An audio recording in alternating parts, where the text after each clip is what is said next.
1, 2, 3, and 4. My name is Geraldine Harris.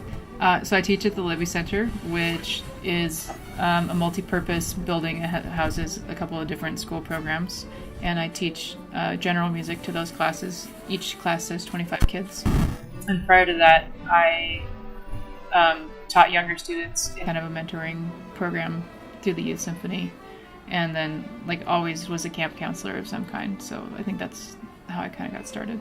And then I had just really great music teachers, like my school orchestra teacher and my private piano teacher were the two people that pretty much got me through, growing up through music. And I just saw them, once a week or every day, depending on the situation. And they were such good role models, and they really, just helped me learn how to be a person. And I wanted to do that too. Everybody play the whole thing together. It's forte on the first line. What is it on the second line? Piano. Piano. Oh gosh. Okay. 1. Oh, check your bow placement. We need a forte bow placement with full traction.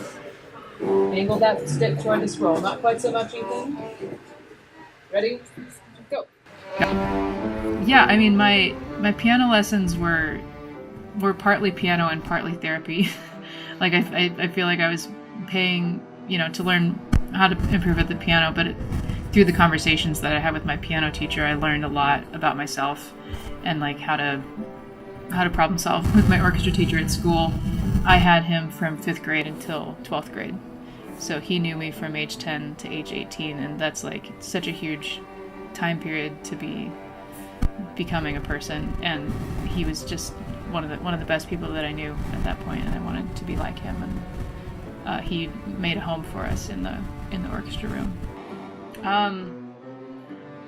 Well, I think I'm a good teacher because I love teaching. I love the art of taking something that a student doesn't know how to do and making it accessible for them, and that's different for every student. Every student is their own little puzzle for me to figure out how they learn and how they get motivated and how they experience struggle and success. And I think the fact that I'm interested in that process is what makes me a good teacher.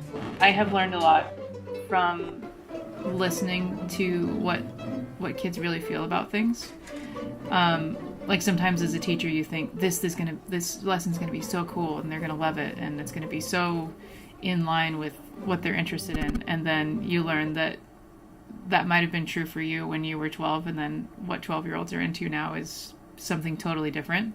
And you don't know if they've eaten well or if they've slept well, if they had a fight at home, if home is unstable, or if there's social stuff or they're tired. I mean, there's all these variables that I have no control over. All I can control is the environment in my classroom and the experience that the kids have for those 57 minutes. And I suppose the challenge is also remembering how important it is that I do control those 57 minutes, and that the experience they have during that time can be the thing that helps them work through those things that I can't control. But I'm only one person, and they have their parents and their, every other adult in their life giving them unsolicited advice just the way that I am. So, I also have to zoom out and see that my voice isn't the only voice that they're hearing.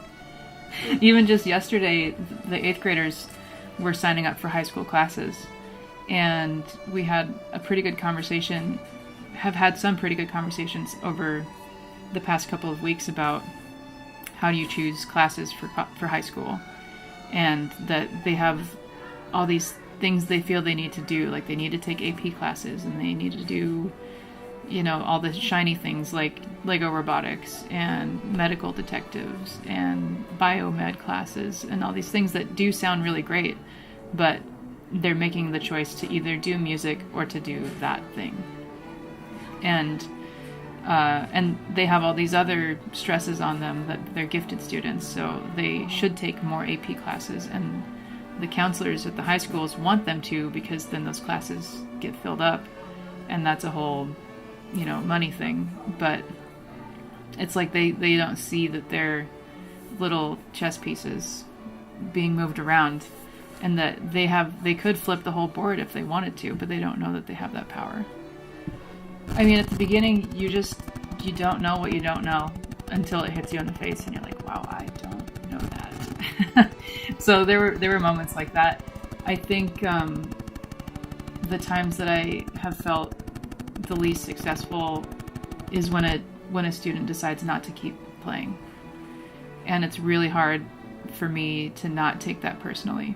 And I think most music teachers, it's just hard to hear a kid say that they're not going to play anymore, because we, as musicians, we know how much life and so how many good experiences come from being a musician, and that all the cool places that I've traveled and all of the closest friends that I have and the coolest experiences that I've had have come directly through being a musician.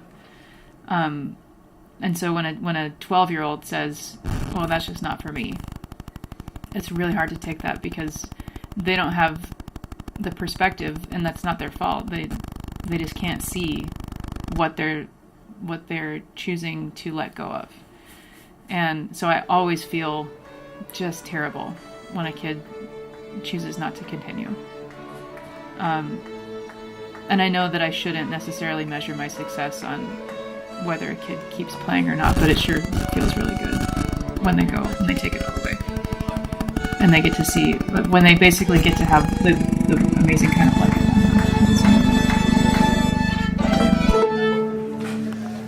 Mark that. Mark it. Pencil.